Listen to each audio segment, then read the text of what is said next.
E aí galera, aqui é o grande mestre Evandro Barbosa e hoje nós vamos voltar com a nossa playlist Aprendendo Xadrez com os Campeões Mundiais. E eu quero analisar aqui com vocês uma partida que foi jogada pelo 11º campeão mundial, Robert James Fischer. Então, pra galera que sempre pergunta nos comentários qual é o meu campeão mundial favorito, chegamos nele, é o Bob Fischer, muito por causa de algumas características do jogo dele, como por exemplo, uma ótima preparação de aberturas. O Fischer ele era bem fiel ao repertório de aberturas dele, jogando sempre o lance 1 E4, e isso é algo que eu faço também com o meu repertório de aberturas. Ele era um jogador extremamente técnico, ele era uma máquina na hora de converter vantagens no final. E a principal característica do jogo dele, que é a que eu mais admiro, é que o Fischer ele era implacável jogando com a iniciativa. No momento em que ele pegava a iniciativa numa partida, ele não largava mais. Ele ia só melhorando a posição até conseguir transformar essa iniciativa em vitória. Por esse motivo, eu selecionei uma partida em que vai ficar muito clara essa característica do jogo dele. É uma partida que o Fischer jogou de pretas contra o Donald Byrne, isso em 1956, quando ele tinha apenas 13 anos de idade. E segundo o próprio Fischer, essa é a melhor partida da carreira dele. Bom, então bora lá, bora começar a análise dessa partida. Mas antes de começar, eu tenho que te contar um pouquinho sobre a história do Fischer, porque talvez tenha sido escrito mais sobre o Fischer do que qualquer outro campeão mundial. Isso porque o Fischer ele foi um gênio norte-americano que desafiou sozinho toda a União Soviética e conseguiu derrotar essa hegemonia da União Soviética no xadrez em 1972, vencendo Boris Spassky. E tudo isso em plena Guerra Fria. Uma pena que depois de vencer o match do Spassky, se tornar campeão mundial, o Fischer ele tenha abandonado o xadrez. Mas talvez ele tenha conseguido o que nenhum outro jogador conseguiu durante esse período que ele jogou. Bom, mas bora lá então, bora começar aqui a análise dessa partida. Então o Fischer estava de pretas, o Donald Byrne que estava de brancas, ele começou com lance 1, cavalo F3. Então o Fischer respondeu com cavalo F6, C4, G6, cavalo C3, bispo G7. O Fischer de pretas contra peão-dama, ele usava ou a defesa Índia do rei ou então a defesa Grunfeld. Eram as duas defesas principais dele contra o peão da dama. E aqui depois de D4, roque, bispo F4, o Fischer ele resolve jogar o lance D5, levando assim para a defesa Grunfeld. Então, uma das ideias da Grunfeld é que as pretas, depois do lance D5, as pretas vão ceder o centro. Então, o branco pode jogar, por exemplo, CD5, cavalo D5, e agora o branco ele pode ficar com esse centro de peões, só que as pretas depois vão começar a atacar esse centro, fazendo, por exemplo, o lance C5, que é a principal ruptura, é o lance que vai fazer o preto criar contra-jogo nesse tipo de posição, para atacar o centro e também deixar o bispo de G7 mais ativo. Então aqui jogou D5, mas as brancas fizeram o lance dama B3. Hoje em dia é muito jogado o lance E3, é um lance bem típico nessa posição da variante de bispo F4 na Grunfeld, mas aqui as brancas fizeram o lance dama B3, já pressionando o peão de D5, e agora o preto ele tem que decidir o que vai fazer no centro, e o Fischer ele faz um lance D por C4, então dama por C4, já tocando no peão de C7, e aqui o Fischer ele faz C6, simplesmente defendendo o peão de C7. Não é o lance mais ativo dessa posição. Hoje em dia, jogam, por exemplo, com cavalo A6, defendendo o C7, já preparando o lance C5. Então, em toda a posição de Grunfeld, as pretas vão buscar esse lance, vão buscar o lance C5, mas aqui o Fischer ele acabou jogando com C6 nessa posição. Ele vai deixar para fazer esse C5 um pouco mais para frente. Então as brancas aproveitam para ficar com o centro, algo bem característico das posições de Grunfeld, o branco ficar com o centro de peões, e agora as pretas precisam fazer algo ativo. O preto precisa contra-atacar, precisa atacar esse centro, não pode deixar o branco consolidar a posição. Porque se a gente for ver, o branco ele ainda está com o rei no centro. Mas se o branco consegue, por exemplo, jogar bispo e2 e rocar e assim consolidar esse centro, desenvolvendo todas as peças, o branco ele vai ficar com vantagem. Então aqui o Fischer ele fez cavalo de B7, seguiu aqui torre D1, cavalo B6, dama C5 e agora bispo G4, assim pressionando o centro. Então depois do lance bispo G4, já cravando o cavalo de F3, pode haver alguma pressão em D4. E nesse momento, as brancas deveriam ter jogado com lance natural bispo E2. E provavelmente o Fischer jogaria com cavalo de FD7 para atacar a dama de C5 e já buscar a ruptura E5, para assim contra-atacar no centro. Por exemplo, dama 3, bispo por F3 e agora E5. E assim as pretas conseguem criar contra-jogo no centro. No entanto, na partida, depois de fazer o lance bispo G4, as brancas fazem o lance bispo G5. E aqui surge a primeira posição crítica dessa partida, que o Fischer ele faz um lance sensacional aqui. Esse é um lance bem marcante, eu tenho certeza que você não vai esquecer dessa posição, que o Fischer faz agora o lance cavalo A4, sacrificando o cavalo. Então ele conseguiu visualizar aqui algumas ideias táticas nessa posição depois do lance bispo G5. Mas não é nada fácil de calcular todas as complicações que vão surgir nessa posição depois do lance cavalo A4. Aqui o Fischer ele demonstra toda a precisão que ele tinha no cálculo de variantes. E isso com apenas 13 anos de idade.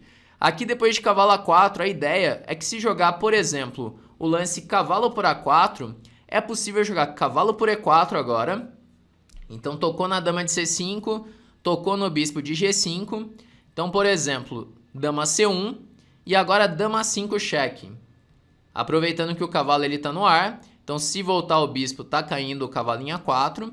E se jogar agora, depois do lance dama 5, por exemplo, cavalo C3, então as pretas podem jogar bispo por F3, G por F3 e agora cavalo por G5. Assim, recuperando o material, na verdade, ficando com um peão a mais e ficando com uma clara vantagem nessa posição. Então essa é a ideia básica do lance cavalo A4, né?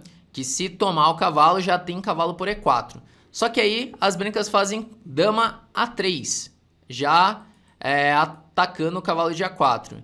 Então vem cavalo por C3 e agora B por C3. E aparentemente não dá para tomar o peão de E4 por causa de bispo por E7, assim atacando a dama e a torre de F8. Só que o Fischer ele faz cavalo por E4, exclama nessa posição. Então ele continua jogando com a iniciativa, sempre fazendo os lances mais ativos. É aquilo que eu falei no início do vídeo, o Fischer quando ele pega a iniciativa ele não larga mais. Ele vai só melhorando a posição, colocando mais tensão na posição. Então aqui depois de cavalo E4, seguiu o bispo por E7 e agora ele faz o lance dama B6. Bom, e aqui surgiu mais complicações ainda. Se, por exemplo, jogar o lance bispo por F8, então as pretas podem seguir com bispo por F8, dama B3, tentando trocar as damas, tentando simplificar a posição. Então cavalo toma C3, aproveitando que se jogar, por exemplo, dama por C3, tem bispo B4, cravando a dama. Então aqui dama por B6, a B6, torre A1, tentando defender a posição, torre E8 cheque, rei D2, cavalo E4, rei C2, cavalo por F2, torre G1, torre E3. E numa posição como essa, as pretas teriam mais do que compensação pela qualidade. Então o preto ele já tem aqui 2 peões pela qualidade, o material está equilibrado. E o preto tem a iniciativa, aproveitando que o rei está muito mal colocado, o rei das brancas. Bom, então voltando aqui, depois de bispo toma E7, dama B6, as brancas fizeram bispo C4, tentando rocar. E aqui o Fischer ele faz um outro lance muito forte na posição. Ele faz o lance cavalo toma C3. Qual que é a ideia desse lance? Vamos ver aqui as complicações novamente. Se, por exemplo, depois de cavalo por C3, as brancas fazem dama por C3, então tem torre de F8, cravando o bispo. Dama E3 e agora bispo por F3, G por F3 e dama C7. As pretas vão conseguir, então, ganhar esse bispo de E7, recuperar a peça e ficar com uma grande vantagem na posição. Então, nesse momento, depois que fez dama B6, bispo C4, cavalo por C3, as brancas fizeram bispo C5. Bom, então seguiu torre de F8 e agora rei F1. Bom, e aqui talvez o lance mais forte assim da partida, um lance inesperado aqui, muito provavelmente o Donald Byrne, que estava de brancas, ele não estava esperando esse lance, porque depois de rei F1, a dama de B6 ela está sendo ameaçada pelo bispo de C5. Então, provavelmente ele pensou em algum lance como dama C7 ou dama D8 e poderia então tomar o cavalo em C3. No entanto, o lance que ele não esperava era o lance bispo E6. Então, Fischer sacrifica a dama agora, voltando o bispo para E6. E agora surgem mais complicações aqui na partida. Mas é interessante ver que em nenhum momento ele larga a iniciativa, sempre fazendo lances de ataque, lances que criam mais ameaças na posição do adversário. Então, a ideia desse lance, o bispo E6, é que se jogar, por exemplo, bispo toma E6, tem dama B5 cheque, rei G1, cavalo E2, rei F1, cavalo G3, rei G1, dama F1 e depois de torre por F1, cavalo E2 mate. Então é uma sequência bem bonita essa.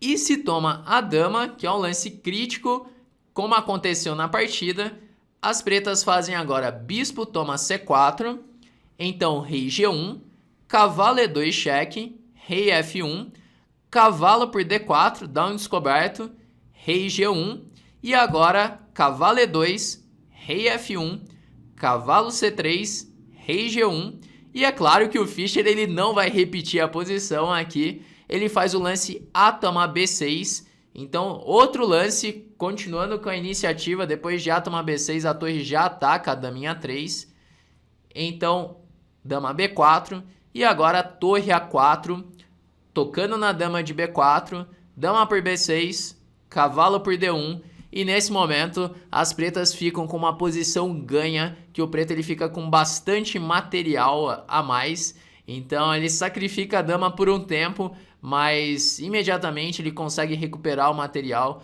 e aqui as peças menores vão jogar muito mais do que a dama, aqui a posição das pretas é uma posição ganha. Aproveitando inclusive que o rei das brancas ele está muito mal colocado.